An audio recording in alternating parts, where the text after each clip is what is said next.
요한복음 15장 20절입니다.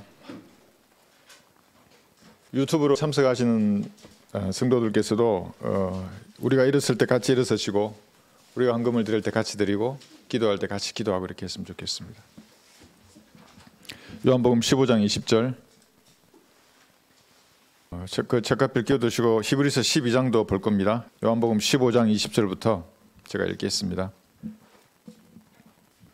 종이 자기 주인보다 더 위대하지 못하다고 너희에게 일렀던 나의 말을 기억하라. 있는 사람들이 많아요. 어떻게 종이 주인보다 더 위대할 수가 있어요? 더 대접받고 찬사를 받을 수가 있겠어요? 만일 사람들이 나를 박해하였다면 너희도 박해하리라. 만일 사람들이 나의 말을 지켰다면 너희 말도 지키리라. 이 땅의 주의 종이라고 하는 사람들의 작태를 한번 보세요. 진리와 무관한 사람들이에요. 혼을 이겨오지 않는 교회는 하나님과 무관한 사람들이에요. 어떤 행태로든지 복음을 증거하지 않는 교회는 죽은 교회예요. 무슨 이유나 변명 다 필요 없어요. 교회 안에서 자기들끼리 놀이하는 거잖아요. 영적인 악취가 진동하는 곳입니다. 그 사람들은 예수님보다 더 거룩해요. 말도 아주 곱상하고. 화장은 왜 하는 겁니까? 목사들이, 남자 목사들이. 여자 목사는 원래 없어요. 그러니까 화장하고 강단에 서는 것 자체가 이게 뭘 흉내내는 겁니까? 천년왕국때 보세요. 여러분의 얼굴이 환해요. 화장하지 않아도. 얼마나 웅장한 건물에서 사람들의 박수갈채 속에 있는 겁니까? 그러니까 지금이 천년왕국으로 착각하는 거예요. 그 사람들이. 아니에요. 여기는 마귀가 장악한 세상이에요. 자기의 주인이신 예수님은 이 땅에서 슬픔의 사람이었어요. 질구에 익숙한 사람이었고 그것을 다 잊어버렸어요. 그러니까 편안하게 있는 겁니다. 건물에서. 자기들만의 세상을 거기에 구축해 놓고 있는 것입니다. 살해당한 자기 주인의 삶을 고의로 잊은 사람들입니다. 주인보다 더 위대한 사람들입니다. 그러니까 박해가 없는 겁니다. 세상과 친구가 되는 겁니다. 그러나 성경은 그들을 십자가의 원수들이라고 말하는 겁니다. 히브리서 12장 한번 볼까요? 여기에 이렇게 끼워두시고 요한복음 여기 책갈피로 끼워두시고 히브리서 12장 3절 보시면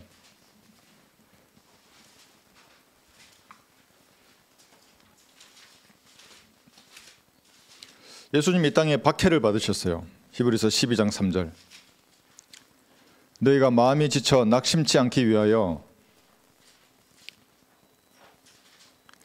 왜 마음이 지쳐 낙심하게 되는 겁니까? 자기에게 저질러진 죄인들의 것과 같은 모순된 행동들을 견뎌내신 그를 깊이 생각하라.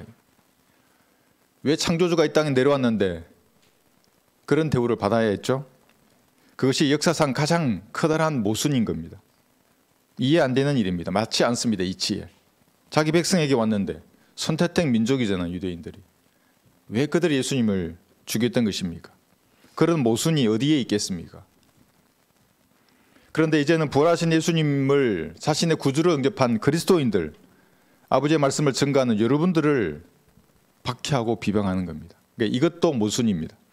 예수님은 모순을 당하셨기 때문에 여러분도 당하는 겁니다.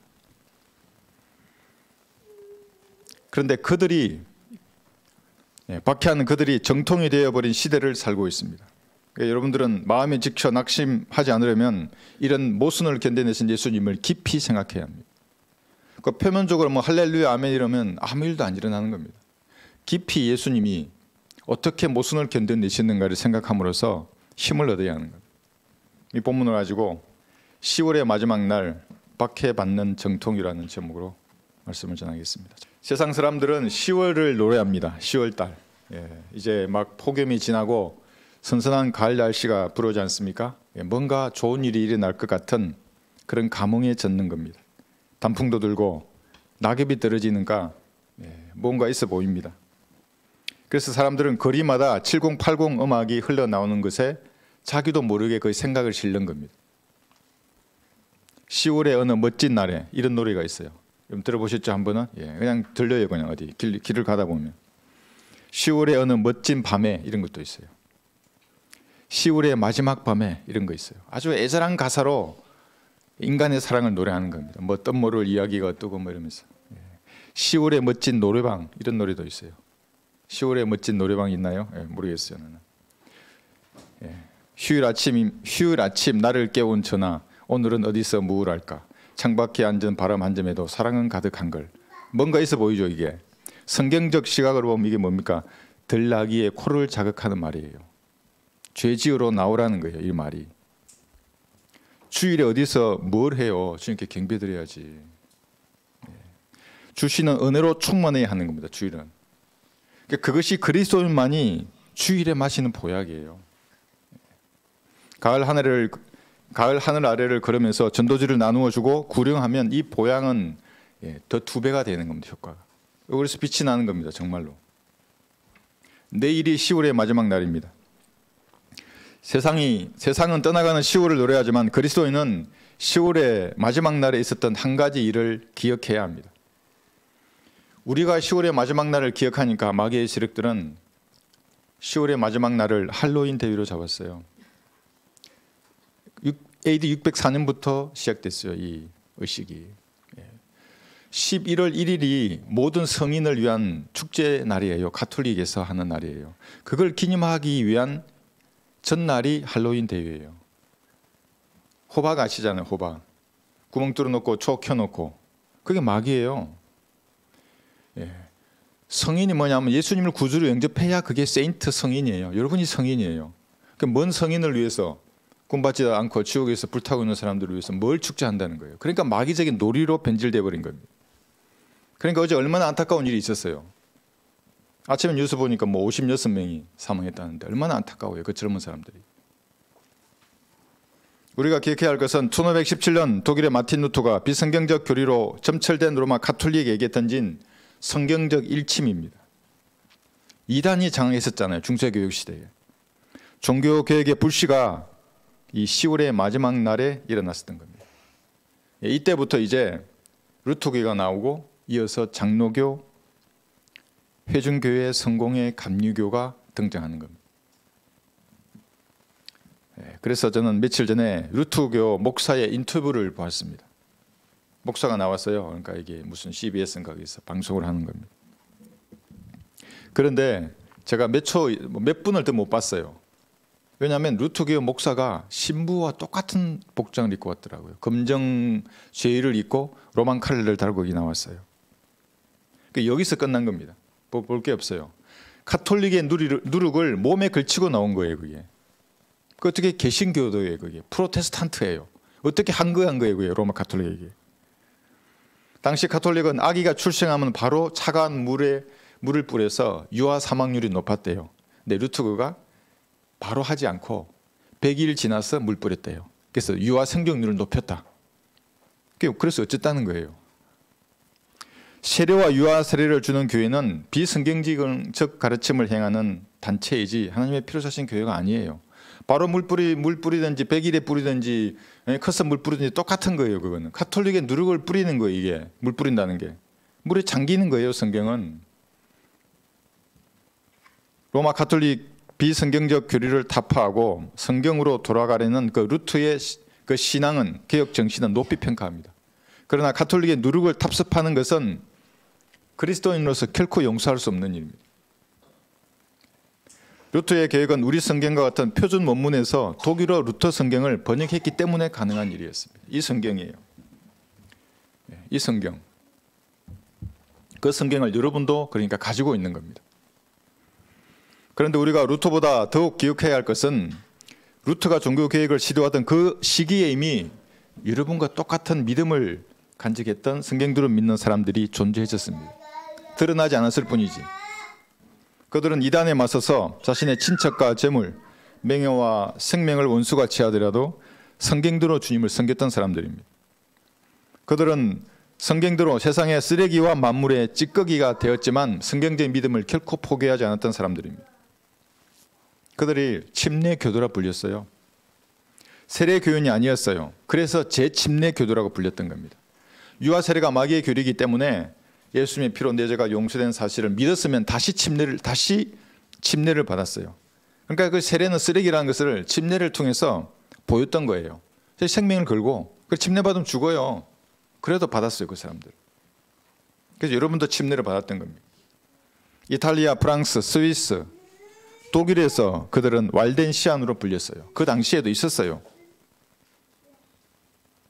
이들의 신앙이 1994년 한글 킹 제임스 성경과 함께 이 땅에 처음으로 들어왔던 겁니다. 1555년 존 후퍼라는 영국의 그리스도인이 붙잡혔습니다. 우리와 같은 신앙을 가졌던 사람이에요. 성경대로 설교하던 사람이었습니다. 여러분처럼 구령하고 거리에서 전도지를 나눠주는 사람이었어요. 화영장으로 끌려가기 전에 여왕의 친서가 도착했어요. 마음을 바꾼다면 용서해 주겠노라. 돈을 달라는 게 아니에요. 너의 마음만 바꾸라는 거예요.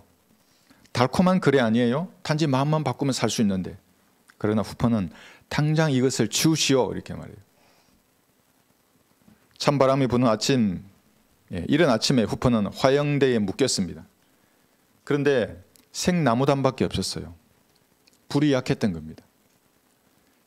2번이나 불이 꺼졌어요. 타다가 꺼지고 타다가 꺼지고 세 번째 불에 이제 불이 붙어서 타는 겁니다. 하체가 새까맣게 타오르고 상처만 남았을 때 후퍼는 주 예수여 자비를 베풀어 주셔서 나를 받아주소서라는 말을 남기고 잠들었습니다. 45분간 불길 속에서 고통당하다가 어린아이가 침대에 잠든 것처럼 조용히 죽어갔습니다. 자신의 신앙을 지켰던 겁니다. 이단과의 싸움에서 승리한 거예요. 지금 후퍼는 셋째 하늘에서 예수님과 함께 있습니다. 그를 이단으로 정죄해서 비참하게 죽였던 그들은 지금 지옥의 불길 가운데 고통받고 있는 거예요. 백보자 심판에서 우리 모두의 얼굴과 대면할 거예요. 똑똑히 볼 겁니다. 영원히 고통받을 것입니다. 그런데 이 일은 모순입니다. 이치에 맞지 않아요. 왜 창조주의 피로 구속받은 하나님의 자녀가 그렇게 비참하게 죽어야 하는 겁니까? 죄인들은 죽는 순간에도 웃으면서 죽는데 그리스도인이 왜 박해를 받아야 하는 겁니까?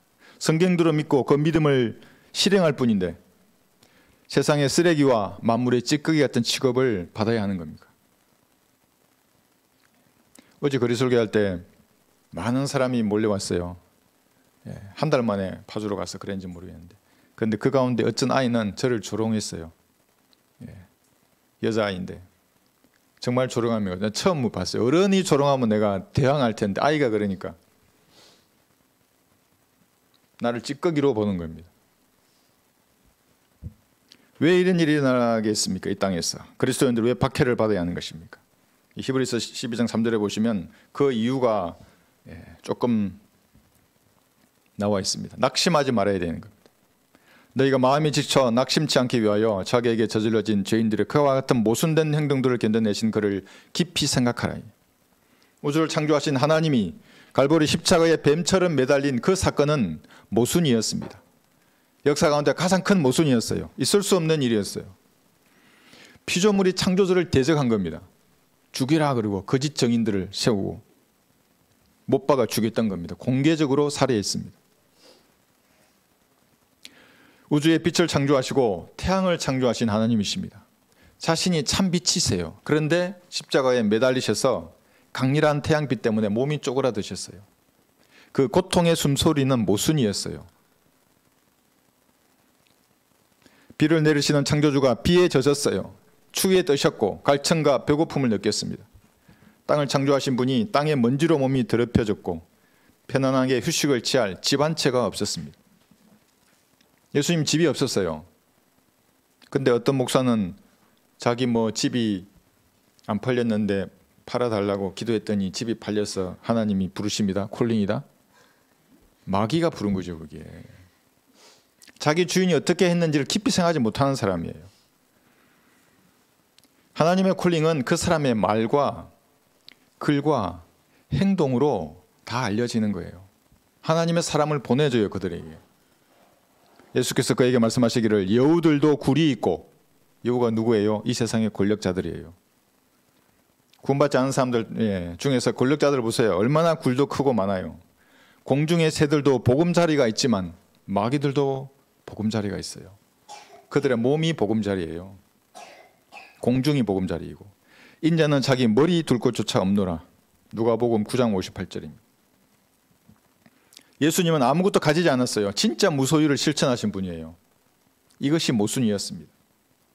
어떤 불교 중이 나왔어요. 해민이라고 하는 중인데 자기도 무소유를 역설했어요. 말도 잘해요. 나중에 알고 보니까 무소유가 아니라 풀소유예요. 다 있어요. 없는 게 없어요. 뉴스에도 나왔더라고요. 그러니까 예수님은 진짜 무소유를 실천하셨어요. 물 마시도 죄를 짓는 인간들로부터 사생아라고 비방받았어요. 그러니까 마리아가 음행을 통해서 너를 낳았어 이 말이에요. 예수님을 향해서 정면으로 그들이 그렇게 비난했던 겁니다. 그때 그들이 주께 말하기를 우리는 음행을 통하여 나지 아니하였으며, 이 말은 너는 음행을 통해서 낳지만 우리는 깨끗한 자손이라 이 말이에요. 우리에게는 한 분 한 아버지가 계시니 곧 하나님이라. 요한복음 8장 41절입니다. 창조주를 사생아라고 비방하면서도 자신은 하나님을 섬긴다는 그 이단이 당시 유대교계를 장악했던 겁니다. 오늘날과 똑같은 겁니다. 이단이 기독교계를 장악했어요. 예수님은 백성들에게 쫓기고 저주받고 매를 맞고 침뱉음을 당하고 수염을 뽑혔습니다. 결국에는 십자가에 처형당하셨습니다. 이것은 모순이었습니다. 이단이 정통을 박해하는 것은 그래서 성경적인 거예요. 그게. 그러나 예수님은 이런 모순을 견디셨습니다. 모욕을 당하셨으나 다시 모욕으로 갚지 아니하셨고, 고통을 당하셨으나 위협하지 아니하셨으며, 만약에 주님께서 그들을 위협했으면 어떻게 됐을까요? 전능하신 분인데 누가 못을 박을 때 그의 얼굴이라도 쳐다봤으면 어떻게 됐을까요? 그렇게 갚지 않으셨어요. 오직 어렵게 심판하신 분께 자신을 의탁하셨느니라. 베드로전서 2장 23절입니다. 의탁하는 거예요. 불평 없이 죽고 사는 것을 하나님 앞에 맡기는 거예요. 더 잘 살려고 하니까 맡기지 못해요. 다만 여러분의 신앙을 유지하고 하나님께 삶을 의탁하시면 돼요. 여러분 어떠십니까? 작은 일에 실망하신 적은 없습니까? 죽고 사는 일이 아니면 다 작은 일입니다. 있어도 좋지만 없어도 별 상관없는 것들입니다. 하나님을 원망하거나 흘러가는 대로 내 삶을 맡겨버리고 싶은 그런 충동이 일어난 적은 없습니까? 삶이 지쳐 낙심된다면 이 땅에 내려오셔서 박해받으셨던 예수님을 깊이 생각해야 합니다. 표면만 생각하지 말고, 그건 종교인들이에요. 깊이 예수님의 마음과 생각을 여러분이 헤아려 보는 겁니다. 예수님께서는 그 모순을 견디시는 것 외에는 지옥으로 향하는 여러분을 구원할 방법이 없었던 겁니다. 그래서 친히 그 박해의 모순을 참으시고 인내하셨습니다. 이 예수님을 깊이 생각해 봐야 하는 거예요. 예수님의 입장에서 생각해 봐야 됩니다. 여러분이 만약 배신을 당했다면 모두에게 버림받으셨던 예수님을 깊이 생각하셔야 됩니다. 베드로를 쳐다보셨던 그 예수님의 심정을 생각해 봐야 하는 겁니다. 여러분, 강아지, 고양이 왜 정감이 가는 줄 아십니까? 배신하지 않아요, 주인을. 눈빛에서 말을 해요. 배신하지 않는다고 나는. 주인을 신뢰하는 그 눈빛에 정감이 가는 겁니다. 고양이는 자기가 제일 좋아하는 쥐를 잡아서 주인에게 바치잖아요. 고양이보다 못한 사람이 너무나 많은 거예요. 그러니까. 가난하다면 머리 둘 곳이 없었던 예수님을 깊이 생각해 보십시오. 그리고 장차 베풀어 주실 유업을 생각해 보십시오. 종교인들은 이런 생각을 할 수가 없어요. 왜냐하면 그들의 머리는 땅에 받고 사는 사람들이기 때문에 그래요. 머리를 땅에 받고 사는데 어떻게 그 유업을 생각할 수 있겠어요? 비방을 받는다면 자신을 사생하여 막이 들린 자라고 비방했던 예수님을 깊이 생각해 봐야 합니다. 예수님 이것을 인내하셨어요. 자신의 인생이 하나님의 진노가 조금 섞인 잔을 받은 것처럼 어렵습니까? 출구가 보이지 않으십니까? 그렇다면 하나님의 진노로 가득 찬 잔을 예수님 받으셨어요. 그 예수님을 깊이 생각해 보아야 하는 겁니다. 겟세마네 동산에서는 피가 땀방울처럼 흐르셨어요. 그 예수님의 상한 마음과 고뇌를 깊이 생각해 봐야 하는 겁니다. 그러면 어떤 박해 가운데서도 여러분의 영이 힘을 얻는 것입니다. 혼이 강건해지고 내 몸을 하나님이 기뻐하시는 그 일을 해야겠다고 사자처럼 어리렁거릴 것입니다. 그러나 말씀의 뿌리가 깊이 내리지 못한다면 작은 박해에도 흔들리는 겁니다. 이렇게 이리저리 흔들리는 겁니다. 이렇게 보면 이렇게 가고 저렇게 보면 저렇게 가고. 그런 상황에서 여러분이 타협해버리면 영적인 성장은 정지되고 시간이 지나면 실족해버리는 겁니다. 그 사람 안에 뿌리가 없으므로 잠시 견디다가 말씀으로 인하여 환난이나 박해가 닥쳐오면 즉시 실족하는 사람이요. 마태 13장 21절입니다. 돌 같은 마음을 가진 사람들입니다. 말씀의 씨앗이 뿌리를 내리지 못하는 겁니다. 세상에서 주입하는 것을 사람들이 얼마나 잘 받아들입니까? 고무신 맞으라 그러면 다 맞고 2차, 3차, 4차까지 맞고 무슨 미리에 나오면 그대로 다 받아들이는 겁니다. 옥토 같아요, 그 사람들이.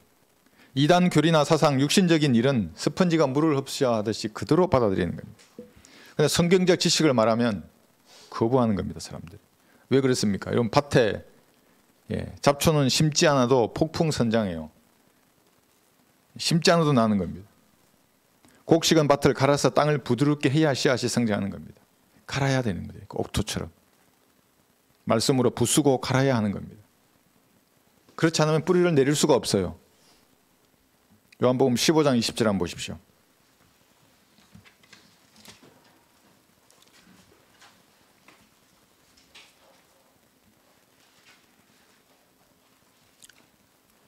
여기 종은 목사가 아닙니다. 모든 그리스도인을 말하는 거예요. 저도 그리스도인이에요. 형제이고 여러분도 마찬가지입니다. 종이 자기 주인보다 더 위대하지 못하다고 너희에게 일렀던 나의 말을 기억하라. 잊지 마세요. 이게 우리가 예수님보다 위대할 수 없어요. 만일 사람들이 나를 박해하였다면 너희도 박해하리라. 만일 사람들이 나의 말을 지켰다면 너희 말도 지키리라. 왜 예수님이 박해받았겠습니까? 그것은 진리를 사실 그대로 전파하기 때문입니다. 눈치를 보지 않으셨어요. 예수님은 어떤 사람이 실족할까 겁이 나서 진리를 숨기지 않았어요. 그대로 말했어요. 항상 세상은 악하다. 마귀가 한시적으로 장악해 있다. 이게 세상과 친구 되는 것은 하나님과 원수 되는 것이라고. 당신이 거듭나지 않으면 반드시 지옥에 갈 것이라. 그러나 예수님의 피로 그 죄들이 이미 용서되었다고. 믿으면 구원을 받는다고. 지금 나와 함께 기도하자고. 이렇게 은혜의 복음을 사실 그대로 전한다면 수많은 파리떼들이 덤벼드는 거예요. 박해가 시작되는 겁니다. 이 파리떼들이 여러분을 충동하고 여러분의 주변 사람들을 충동시켜요. 비엘세불의 새끼들이에요. 파리떼들이. 마귀들이에요. 성경적 복음이 기록된 전도지 한 장을 못 만드는 무지한 자들이 자신이 정통이라고 해요. 여러분 그들의 전도지를 보셨습니까? 결코 구원받을 수 없는 영적 기도문이에요. 거기 보면 섞여 있어요. 거기는 예수님을 구주로 영접합니다. 이게. 그런데 내용이 완전히 달라요. 관역을 행해서 가다가 다 옆으로 피해버려요. 어제 우리 상주에 계신 형제자매님 전도지 이렇게 우편함에 넣으시러 갔다가 그 전도지를 보고 저한테 보여주시더라고요. 다 섞여 있어요. 그게 신부단장 무슨 표 받아라 무슨 회개해라 무슨 세마포가 어쩌나. 그리고 영적기도문도 있어요. 어떻게 했어요? 그게 짬뽕이에요. 그게 어떻게 구원을 받아요? 그것이 그게 유사복음이에요. 유사기독교인이고 제가 유사 구원파로 비방받듯이 그 사람들은 그런 짓을 하고 있는 거예요. 그게 안 되니까 전도지에 사탄까지 붙여지는 거예요. 그 전도지에 말도 달콤한데 그게 또 사탄까지 붙여놨어. 뻥튀기를 주고 커피도 주고 현금을 주는 데도 있어요. 5,000원 주고 교회 오면 5,000원을 주는 거예요. 교회 오면 다 모아놓고. 복음이라도 전하면 좋아요. 그런데 안 전해요. 이게 다 섞여 있는 복음을 하는 거예요. 도대체 뭘 어떻게 하라고. 영접하라 그랬다가 뭐 표 받지 말라 했다가 뭐 회개하라 그랬다가. 울산에서 장로라고 하는 어떤 남자 어르신 75세이신데 전화를 했어요. 저한테 항의하는 겁니다. 그 교회에 김경숙이라고 있어요. 우리 경숙은 없어요. 네, 그래서 이름이 알잖아요. 이름 말하잖아요. 우리 경숙은 없는데요. 막 항의하는 거예요. 저한테. 그래서 장로님 내일 지을 죄는 어떻게 되었어요? 내일 지을 죄 죄를 지으면 회개해야지. 그 회개하러 가시다 죽으면 어떻게 돼요? 그럼 사랑의 하나님 알아서 다 하시겠지. 설마 나를 사랑의 하나님이신데 지옥에 던지실까? 전도지를 읽지 않고 장로님 버리시면 장로님 어르신은 반드시 지옥에 버림당할 겁니다. 막 소리쳐요. 뭐라고. 이런 사람들이 우리 교회를 2단 3단이라고 하는 겁니다. 이런 지옥의 자식들을 만드는 거예요. 한국 교계에서. 그 사람은 30년 동안 성경을 수십 번 읽었대요. 복음을 하여튼 매일 전한대요. 이렇게 무슨 복음 전하는지는 모르겠지만. 여러분은 어떤 형태로든지 박해를 받고 있습니까? 박해 받으셨던 예수님을 깊이 생각하고 사신다면 어떤 형태로든지 박해를 받을 것입니다. 예수님처럼 사실 그대로 성경대로입니다. 이게 말한다면 여러분은 반드시 박해를 받을 것입니다. 그것은 남편일 수도 있고 아내나 부모, 형제, 자매, 이웃, 직장의 동료들, 교인들, 정치가들, 세상의 권세를 잡은 사람들일 수 있습니다. 실로 그리스도 예수 안에서 경건하게 살고자 하는 모든 사람은 박해를 받을 것이라. 이단 사이비들이 이 구절을 이용해서 자기도 박해받는다고 하는데 성경적 박해는 그런 게 아니에요. 여기 모든 사람에서 자신은 쏙 빼버립니다. 사람들은. 그래서 우리 보고 저들은 교양이 부족하고 저들은 무식해서 저렇게 복음을 전해요 이렇게 말하는 겁니다. 왜 저렇게 무섭게 전해요? 사랑과 섬김으로 복음을 전하는 우리가 정통이에요. 우리 목사님은 신사예요. 다 제가 들은 말이에요. 제가 이제 너무 거칠다 이거죠. 복음 전하는 게. 이게 뭐냐면 마귀의 방어 기제예요. 이게 그럴듯해 보이잖아요. 이게 얘들은 갈보리 십자가에서 땀과 눈물과 고통으로 찌들었던 그 예수님이 그 칠고를 깊이 생각해 보지 않은 사람이에요. 예수님의 사랑 이면에 타오르는 그 질투의 불길에 대해서는 감도 못 잡는 사람들이에요. 맨날 사랑의 하나님만 얘기해요. 복음을 전해도 건성건성 대충대충. 제가 전하면 걸 나도 다 안다고. 마귀는 더 잘 알아요. 더 잘 안다고요. 마귀는. 그래도 마귀는 지옥에 가는 겁니다. 갈보리 십자가에서 피 흘리신 예수님을 진지하게 마음으로 믿지 않으면 당신은 반드시 지옥에 갈 겁니다. 그러니까 그 장로라는 분이 저보고 당신이 지옥에 가는 것을 봤냐고 이렇게 큰 소리로 외치는 겁니다. 그 마음속으로 제가 헐 이런 생각이 드는 거예요. 어떻게 장로라는 분이 30년을 교회 다녔는데 이런 말을 하냐고. 네, 봤습니다. 나는 이 성경을 통해서 봤다고. 지옥에서. 지금도 이 성경을 통해서 보면 지옥에서 외치는 고통에 몸부림치는 사람들의 소리가 들린다고. 장로님은 왜 안 보이십니까? 그게 소경이기 때문에 안 보이는 겁니다. 왜 안 들립니까? 기머거리이기 때문에 지옥에서 고통당하는 혼들의 부르짖음이 안 들리는 겁니다. 이 성경도 없고. 이단은 평안한 교회 생활에 만족합니다. 목사들은 종교 행사에 얼마나 바쁩니까? 새벽부터 주일까지 온갖 모임으로 바쁘는 겁니다. 그러나 성경적인 박해는 없습니다. 설교자는 거리에서 죄와 심판, 지옥과 보혈의 능력을 외쳐야 하는 겁니다. 예수님을 구주로 영접할 것을 외쳐야 합니다. 누구 앞에 외치는 겁니까? 셋째 하나서 예수님이 보고 계세요. 마귀들이 보고 있어요. 아무도 없어도 외쳐도 돼요. 두 존재가 보고 있기 때문에. 하나님 앞에 외치는 거예요. 엉뚱한 소리 하지 않고. 그런 사람들에게 성경적 박해가 있는 겁니다. 사람들의 박수갈채가 충만한 것은 그건 마약입니다. 마약. 취하는 겁니다. 거기서. 교인들의 환영 속에서 사는 설교자가 세상 배우나 연예인과 무슨 차이가 있습니까? 그렇잖아요. 여기 뭐 가수들 무대에 올라가면 얼마나 아주 난리를 쳐요. 똑같은 겁니다. 교회가. 얼굴에 분을 바르고 나와서 사랑과 화평, 치유를 말하면서 돈을 구걸하는 자들은 하나님과 무관한 사람들입니다. 주께서 그들에게 말씀하시기를 너희는 사람들 앞에서 스스로 어렵다 하는 자들이지만 하나님께서는 너희의 마음을 아시느니라. 순수한 동기로 하나님을 섬긴다면 지옥과 보혈의 능력에 대해서 외치지 않을 수가 없어요. 이는 사람들 가운데서 크게 높임을 받는 것이 하나님 보시기에는 가증스러움이라고 하시더라. 만나는 사람에게 은혜의 복음을 전하지 않는 사람, 이 사람들도 박해를 받지 않을 것입니다. 전도지를 줄 수 있고 말할 수 있어요. 세상의 친구가 되는 겁니다. 여러분, 세상 이야기는 다 그렇고 그런 것들입니다. 다 바람을 잡으려는 것들입니다. 한번 생각해 보세요. 다 지나가는 거예요. 뭐 돈이 어떻고 아파트가 어떻고 뭐 고추장이 어떻고 생각해 보세요. 다 바람이에요. 지나가요. 그건 전부 다. 무슨 사랑이나 열정 다 지나가는 거예요. 하나님의 말씀과 무관한 것이라면 다 상처만 남는 거예요. 헛된 수고밖에 없는 거예요. 말을 조금 들어주다가 이제 여러분이 말할 차례가 되면 이제 사실을 말하는 겁니다. 더하거나 빼지 말고 은혜의 복음을 전하는 겁니다. 저 떨어지는 낙엽을 보세요. 떨어지잖아요. 저렇게. 저 뒹구는 게 여러분의 인생이라고. 나의 인생이고. 주의 삭선 사망이기 때문에 한 번 죽는 것은 정해져 있고 그 다음에는 반드시 되어야 되는 심판이 있다는 겁니다. 예수님의 보혈은 능력이 있습니다. 이미 저를 용서했어요. 믿으면 구원받는 거예요. 구원받고 싶으세요? 저와 함께 기도합니다. 목사들 100명이어도 하지 못할 일입니다. 이건 제 말이 아니라 번영신학을 공부했던 부대에 근무할 때 그 군목했던 말이에요. 내가 구령하는 걸 보고 아이들이 그 자리에서 결심하죠. 내가 이렇게 하겠다고 말을 하잖아요. 목사들 깜짝 놀라지 그게. 여러분이 하는 겁니다. 이것이. 예수님의 말씀을 무시하고 지키지 않았던 마귀의 영은 지금도 세상에 창궐해 있는 겁니다. 그때도 창궐했듯이 유대의 교계를 장악했듯이 기독교계를 장악하고 있는 겁니다. 그들은 박해 콤플렉스를 가지고 있습니다. 이게 무슨 말이냐면 우리가 자기를 박해한다는 거예요. 우리가 이단 교리로 정통을 박해한다는 거예요. 그래서 죽였어요. 1800년도 이전에는 하나님의 이름으로.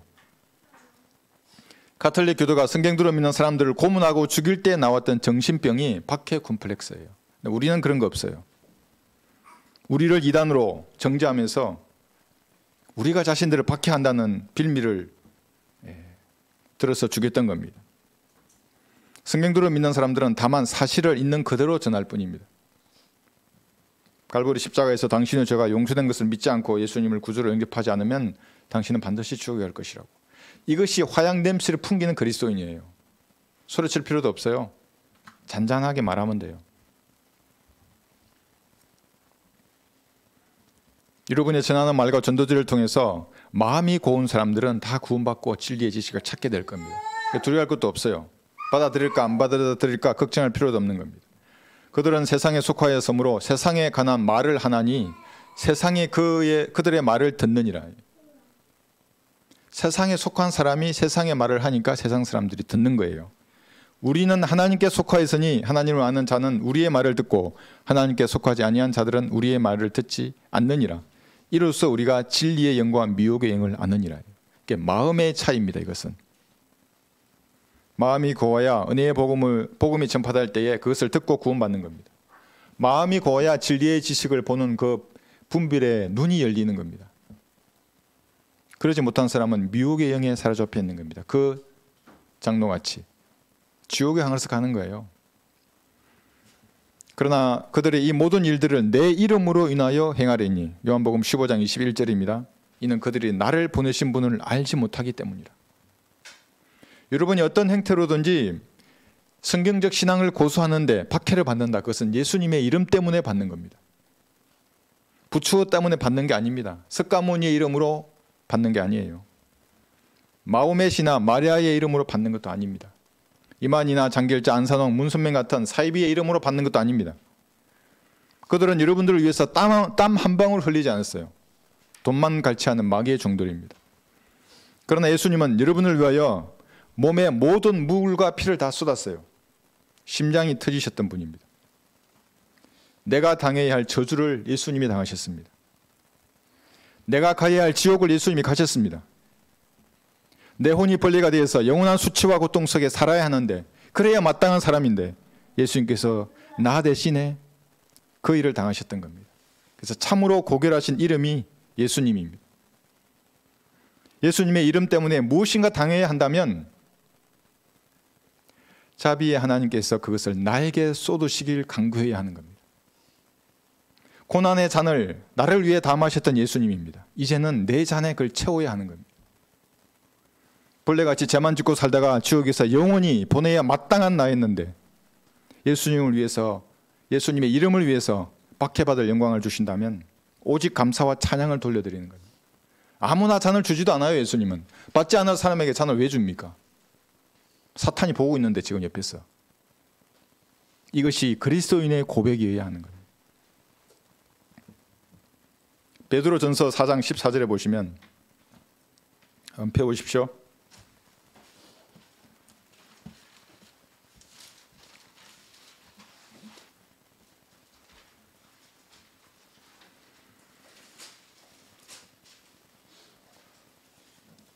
베드로전서 4장 14절입니다.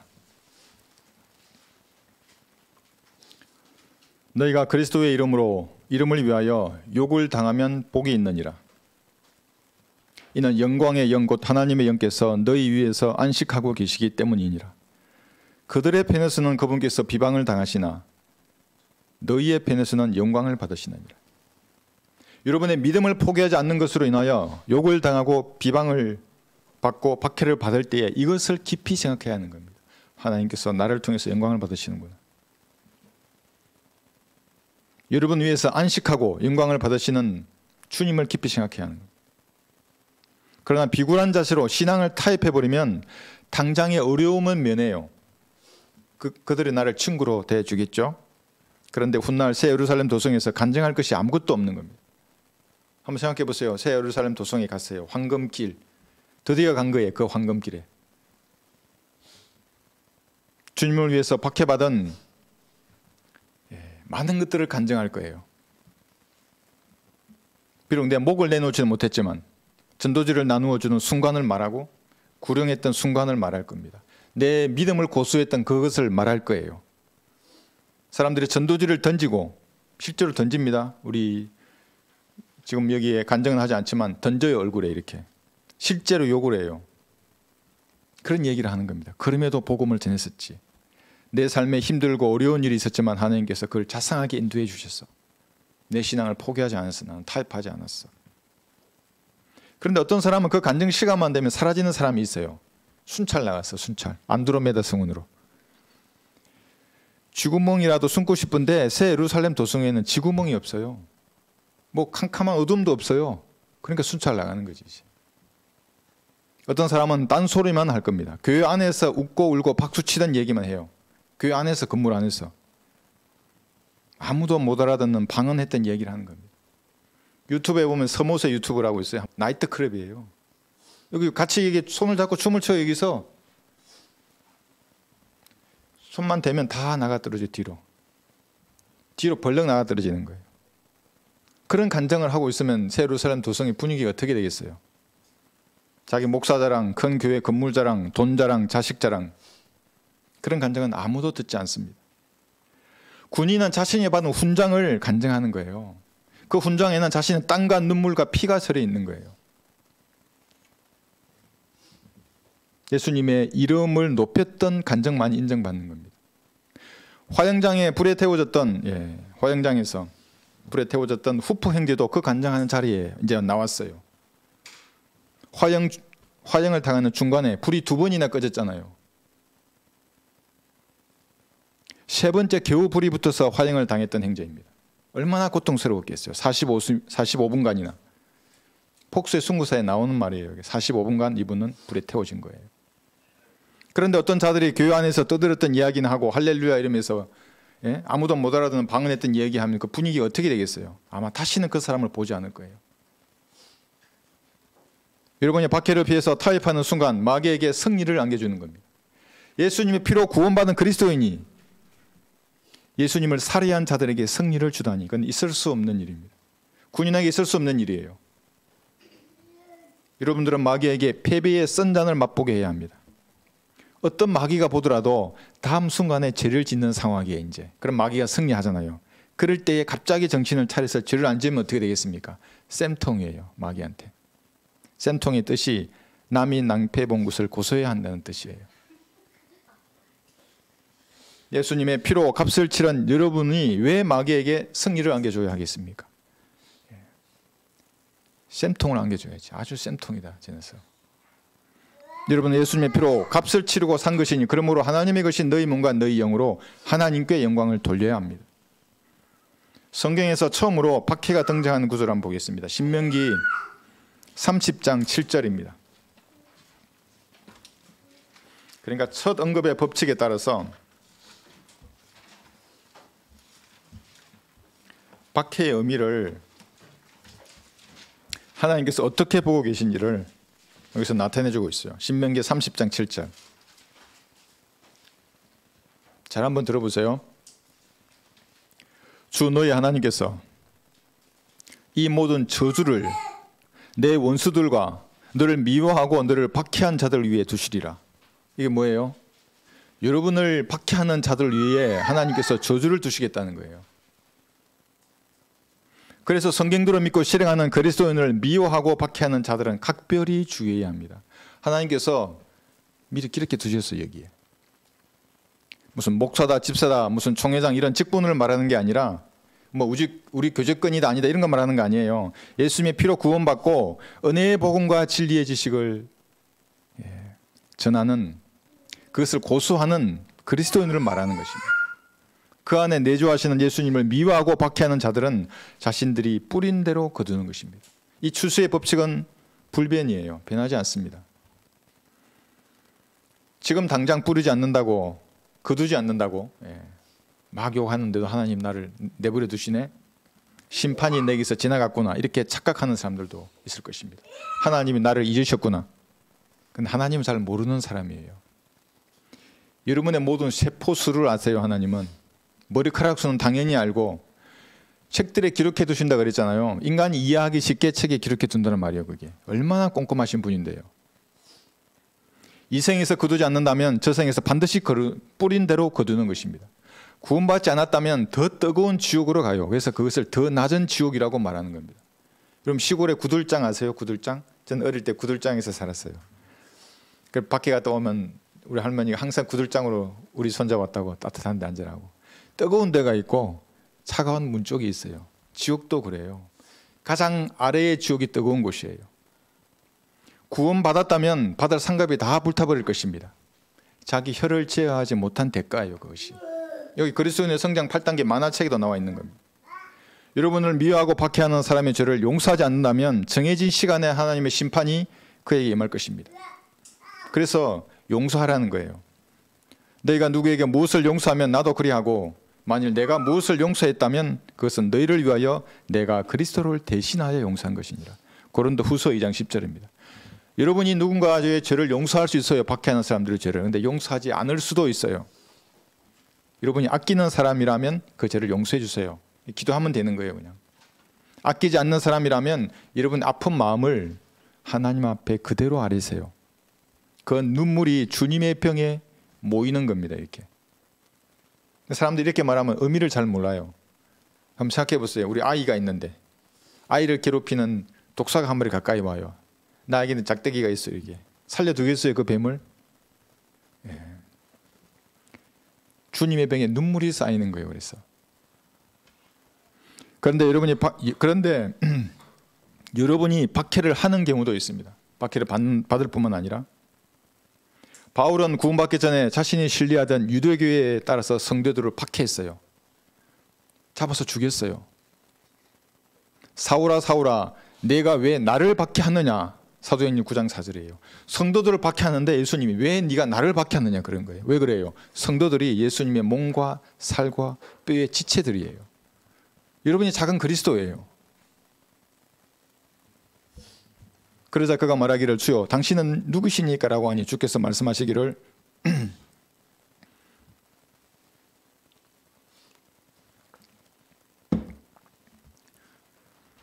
나는 내가 박해하는 예수라. 가시체를 걷어차는 것이 내게 고통이라 하시더라.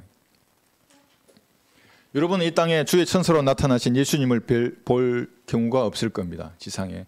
대신에 여러분들은 더 정확한 말씀을 주셨어요. 눈으로 보는 것보다 더 정확해요. 이 말씀이. 그러나 여러분 안에서 역사하시는 성령님을 얼마든지 박해할 수 있습니다. 성령님은 여러분의 자유의지를 꺾어서 강제로 점유하지 않으세요. 로봇으로 만들지 않으세요. 그렇게 하는 것은 마귀의 영입니다. 자원하는 마음으로 순종하기를 원하시는 겁니다. 그래서 자원해서 기도하고 여러분의 의지로 하나님을 섬기고 찬양하고 성경 말씀을 읽기를 원하시는 겁니다. 그러면 성령으로 충만해서 주님께서 여러분과 동행하는 겁니다. 아름다운 간증들을 남기는 겁니다. 이 땅에서. 그렇게 하지 못하면 여러분은 성령님을 박해하는 사람이 됩니다. 성령님이 하나님이십니다. 그런데 이렇게 말해요. 조용히 해. 지금은 복음 전할 분위기가 아니야. 제가 군복무할 때 1차 중대장을 전라도 장성에서 했어요. 퇴근해서 이제 한 5시, 6시 사이에 여름에 반바지 차림으로 달리기를 하는데 그 시골 꽃이 피어 있는 아스팔트 옆으로 달리기 하는데 저 앞에 할머니가 앉아 계세요. 지금도 똑똑히 기억해요. 복음을 전하라. 지금은 전할 상황이 아니지 않습니까? 운동하는데 여기 뭐 복장도 이렇고 차도 가끔씩 한 대씩 왔다 갔다 하고 할머니가 제 말은 알아듣겠습니까? 뭐 이러면서 이제 계속 대항하는 거예요. 그게 성령님을 박해하는 거예요. 계속 말하다가 할머니를 지나치니까 뭐라 하냐면 마음속에서 되는지 안 되는지 해봐. 아주 명령하셔. 되는지. 그래서 내가 씩씩거리면서 돌아서서 진짜 한번 보자고. 분명히 안 되는데 말이야. 된다 그러고 막 가가지고 숨을 헐떡거리면서 얘기했잖아요. 할머니가 너무 좋아요. 이렇게 너무나 잘 받아들이세요. 그래 난 죄인이야 그러고 그 다음날 다시 만났잖아요. 만나자 그래가지고 할머니가 잔치 때 입는 이 옷을 입고 오셨어요. 그 시골인데. 내가 그래 가가지고 책하고 전도지하고 이렇게 드리면서 사람들에게 소개하는 거예요. 나를 아들이라고. 성령님을 얼마든지 박해할 수 있는 겁니다. 지옥을 말하면 저 사람과의 관계가 끝날 것 같다는 생각이 드는 겁니다. 이게. 그러나 말하지 않으면 어차피 그 사람은 지옥에서 끝날 사람이에요. 말해야 하는 겁니다. 성령님을 짓밟고 누르고 박해하지 말아야 합니다. 만약 여러분이 그렇게 하시면 육신의 기질이 이제 계속 드러나는 겁니다. 그러면 하나님의 사람을 박해하는 도구로 사용받든지 하나님의 사역을 방해하는 도구로 쓰임받게 되는 겁니다. 그래서 그리스도인은 늘 성령으로 충만해야 합니다. 이단이 판을 치는 이 마지막 교회 시대에 진리의 기치를 높이 들어야 하는 겁니다. 그러면 어떤 박해 앞에서도 굴하지 않을 것입니다. 역사 속에서 항상 이단이 득세했습니다. 휴구가 다가오는 이 교회 시대의 마지막에는 더욱 이단의 세력이 강성해지는 겁니다. 그런데 그때의 육신을 따르는 자가 성령을 따르는 자를 박해했던 것처럼 지금도 그러하도다. 갈라디아서 4장 29절입니다. 항상 육신을 따르는 자들이 박해하는 겁니다. 이단이 정통을 박해하는 것은 성경적입니다. 그들이 세상의 부와 교인들을 끌어 모으는 것도 성경적입니다. 얼마나 그들은 부유하고 아무것도 모자란 것이 없는 것처럼 그렇게 행동합니까? 사람들도 얼마나 많습니까? 왜 그렇게 그들에게는 사람들이 많겠습니까? 멸망으로 인도하는 물이 넓고 광대하기 때문에 그렇습니다. 황상문이 활짝 열려 있어요. 여기에는 인간의 선행이나 칭절, 봉사와 같은 것들을 아름답게 다 치장이 되어 있어요. 장관이죠. 보기 좋죠. 너무나. 저 교회 얼마나 보기 좋아요. 지옥으로 향하는 문입니다. 이런 사람들이 화약 냄새 풍기는 그리스도의 군사들을 박해하는 것은 당연한 것입니다. 무섭죠. 그들 앞에는. 막 소리치잖아요. 막. 네가 뭔데 지옥에 간다 그러냐고. 이 화약 냄새가 죄와 심판과 지옥 보혈의 능력을 외치는 겁니다. 예수님을 구주로 영접하라고 말하는 겁니다. 마귀들에게는 완전 카운터 펀치죠. 이런 말을 하면. 그러나 형제들아, 만일 내가 지금껏 할례를 전한다면 아직도 박해를 받겠느냐? 그랬더라면 십자가의 거침이 그쳤으리라. 갈라디아서 5장 11절입니다. 사도 바울도 예수님의 피를 믿음으로 구원받는 이 교리를 포기하지 않았어요. 할례를 전파했다면 바울은 나사렛 이단의 두목이라는 말을 듣지 않았을 것입니다. 그러나 바울은 타협하지 않았어요. 자신을 구원하신 예수님을 배신하지 않았습니다. 오히려 진리를 고수하면서 받는 박해를 기뻐했습니다. 이것이 여러분의 자세가 되어야 합니다. 고린도후서 12장 10절을 읽고 설교를 마치겠습니다.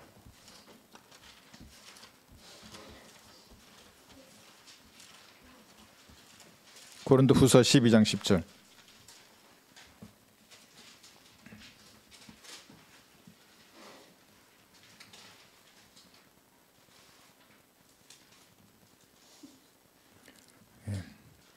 그러므로 내가 그리스도를 위하여 약한 것들과 모욕과 궁핍과 박해와 공경을 기뻐하노니 이는 내가 약할 때 곧 내가 강하기 때문이라. 이런 그리스도인들이 되시기를 바랍니다. 여러분, 설교를 들으면서 무언가 도전받고 은혜 받았으면 하나님 앞에 그걸 아뢰십시오. 그래서 나는 이렇게 하겠다고, 또 주님 앞에 부족한 부분이 있으면 예수님의 피로 씻겨달라고, 그리고 참신한 자세로 주님 앞으로 다가서는 귀한 시간이 되십시오. 유튜브로 동참하신 성도들도 이 시간에 함께 기도하십시오.